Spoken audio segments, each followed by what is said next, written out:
Vince McMahon is notoriously one of the scariest individuals in pro wrestling. McMahon is truly an enigma, and wrestlers past and present have spoken out about how daunting interactions with McMahon can be. The majority of wrestlers have allowed McMahon to micromanage them, but certain wrestlers have shown no intimidation when it comes to McMahon and have stood up for what they believe is right. Join us now as WrestleMania looks at 10 WWE wrestlers who stood up to Vince McMahon. Be sure to subscribe and hit the notification bell for daily wrestling videos and follow us on Facebook for exclusive lists. Also check out our new channel, WrestleMania Shorts. Number 10, The Shield. After debuting in WWE in late 2012, The Shield were on an impressive run, but it was set to come to a halt at the 2013 Elimination Chamber event. Initial creative plans called for The Shield to lose a six-man tag match with John Cena, Ryback, and Sheamus, and the planned finish was to see Cena stand tall. Dean Ambrose, Roman Reigns, and Seth Rollins knew that this was the wrong finish. The finish wouldn't have benefited anyone and would have ultimately buried The Shield just before WrestleMania 29. It's been well documented how The Shield reacted to these creative plans as the decorated trio decided to boldly take a visit to Vince McMahon's office, and they stood up to the creative direction WWE were taking. The Shield logically explained why the creative decision didn't work, and amazingly McMahon actually listened to what the trio had to say and even changed the finish. The Shield would win the six-man tag matchup and they would remain unbeaten for the next several months on WWE television. Number 9. The Godfather. In 1999, The Godfather was struggling to find a place in the card, and as a result he went to Vince McMahon to vent his frustrations. Oh, here we go, boy.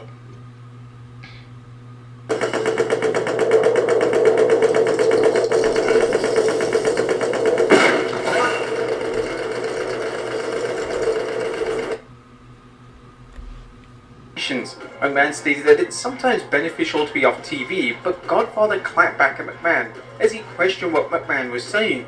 As a result, the former Intercontinental Champion was booked in a 1-minute squash on TV as a clear punishment for standing up to the boss. Wow. He offered some insight into this stories on with Briscoe and Bradshaw. So I go in there and talk to Vince, and I explain my side to Vince. He goes, "You know, Charles, sometimes it's better not to be on TV than it is to be on TV." But I don't hear that. I don't hear that. I keep going. No, well, I got found out.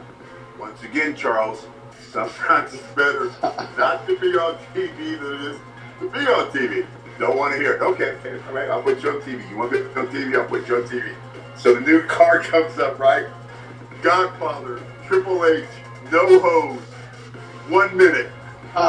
Damn. Number 8, Rob Van Dam. Rob Van Dam has always been I know about Van Dam. to go against the North.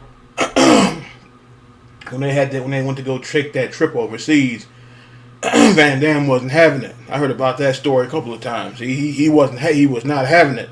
Period. Said he wasn't going. And remove himself from situations that he feels uncomfortable in. In the 2000s, Vince McMahon wanted RVD to attend the annual tribute to the troop show in Iraq, but RVD told McMahon that he had no plans of going to the event.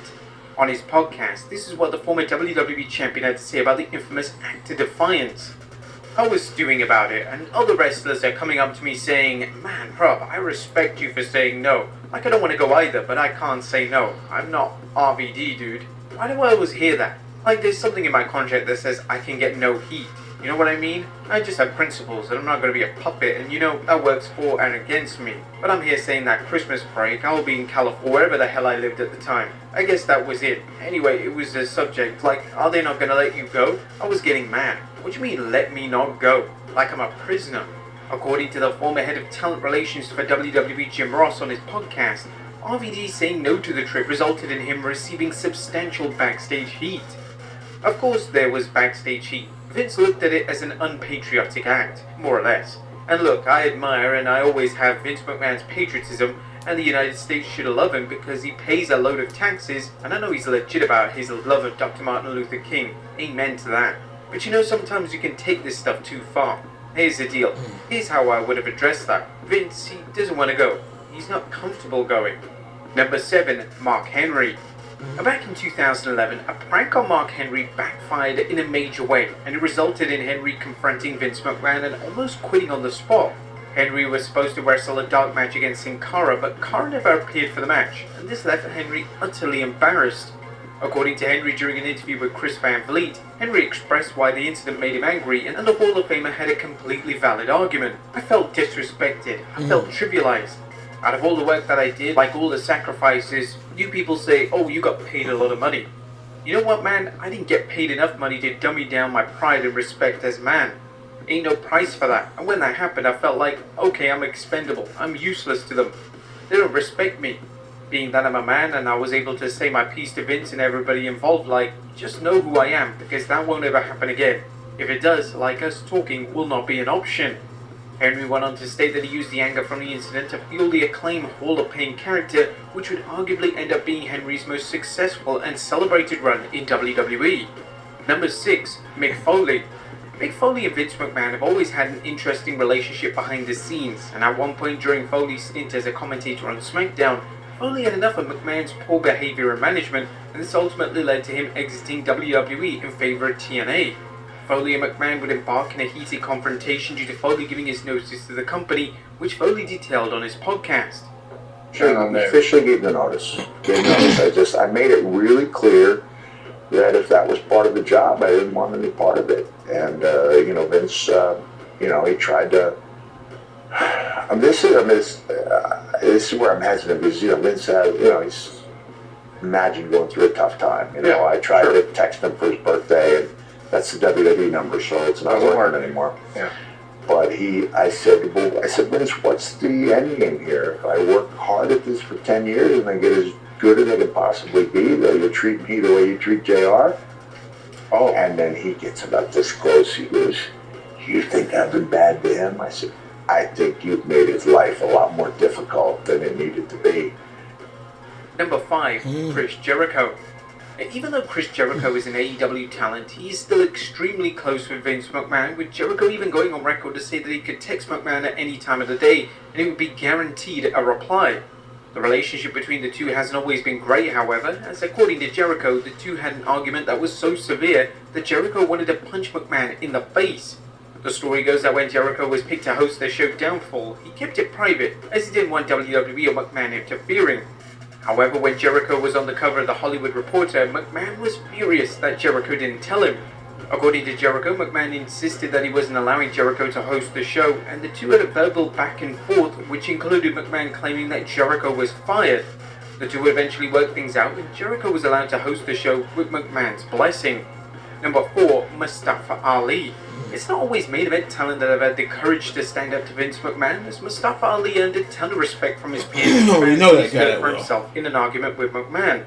During the development stages of Ali's infamous New American persona, McMahon pitted something to Ali that Ali would have never in a million years be comfortable in doing. His refusal led to a confrontation between himself and McMahon was so furious with Ali's act of defiance that he was pulled from WWE TV indefinitely. It was reported following the argument that Ali had requested his WWE release, which at the time was outright rejected by WWE. Number 3, Nails. Nails had one of the most controversial firings of all time, as he was fired for literally assaulting Vince McMahon. In late 1992, Nails confronted McMahon in his office over a pay dispute, and according to Bret Hart, Nails cornered McMahon in his office, screamed at him for over 15 minutes. It was believed that this verbal tirade escalated into Nails and knocking McMahon. Come on, man.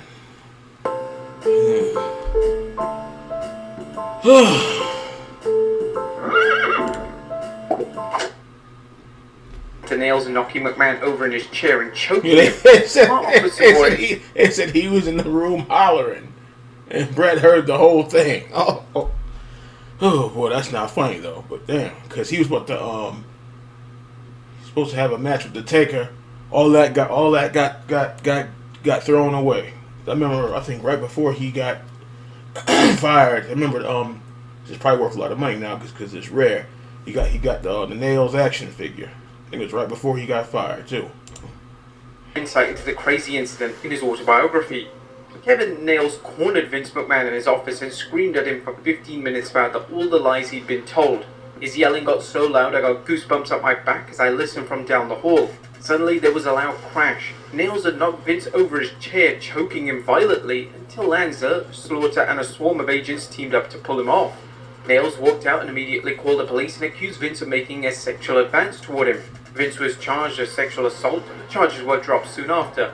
Some of the boys actually admired Nails for snatching Vince while covering his tracks to not get charged himself. The last thing Vince wanted was another scandal. Number 2, Brock Lesnar. Now, the WrestleMania Lesnar ain't having no shit. Widespread criticism from fans and critics alike. The main event saw Brock Lesnar collide with Roman Reigns for the Universal title, and there was no demand to see the matchup, especially in the main event slot of the biggest show of the year. Due to fan resentment towards the match, the live crowd turned on both men as they booed and chanted for other wrestlers that weren't even in the match. Lesnar was absolutely livid with the response to the matchup, and when he got backstage, he threw his title directly Oh yeah, I at seen Vince that McMahon. somewhere. This reported I that seen a that full-blown somewhere else. argument He between the tossed two the belt took right at his place. face. Whilst the argument was said to be intense, the two eventually made amends, and the two have managed to maintain a strong relationship over the past 5 years. And number 1, The Undertaker. There's no greater bond in pro wrestling than the bond between The Undertaker and Vince McMahon.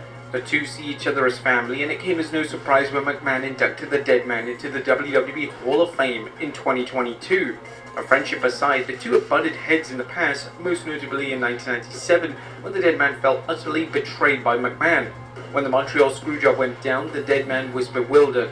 The Undertaker had a great relationship. Taker didn't appreciate that. Idea that McMahon planned on He didn't like that at after all. The title. The Undertaker wanted answers, and he reportedly confronted McMahon and demanded to know what. He said a lot of people was ready to walk out that next night. Ooh boy, they said they was hot. And people talking about that wasn't really that was a fix up. I don't know about that. I know it's almost 30 years old. Still don't think it was no damn fix up. Come on now. Brett was angry about that for years. McMahon was thinking. According to Hart during an interview with Sports Illustrated, the dead man was pounding on McMahon's door, insisting that McMahon explained himself to the locker room. I punched out Vince McMahon in the locker room, but the only reason Vince was in the locker room was because of Taker. Undertaker pounded on Vince's door after the screw job. He said, "Get your ass down into that dressing room and explain yourself." And Vince wouldn't have listened to anybody else. I wrote Taker a letter when I left. Hart said, "You have to be the voice of the dressing room and the leader now that I'm gone." There you have it, folks. 10 WWE wrestlers who stood up to Vince McMahon. Be sure. Yeah, because I heard, who was talking about that? I think it was Bob Holly. Another interview. Said he knows all about Vince with the screaming and cursing, and he said that shit wasn't working with him either. He's like I'll walk out this damn door and not come back, and then him and Vince had a reasoning, and he said, sit down and let's talk about it then, or something. Yeah. You get tired of getting yelled at, no matter who it is. That's boy, it's something. Yeah, man. Y'all comment, subscribe. Yesterday was something serious with this what do you call this program, OBS system thing not working right. But, yeah, tell me what y'all think, man, because Vince had a great company, but Vince was something else. Cussing me like a dog, whether it was wrong or right, something don't go right. He let you have it, and some will let you have it right back. Some will bark right back at you.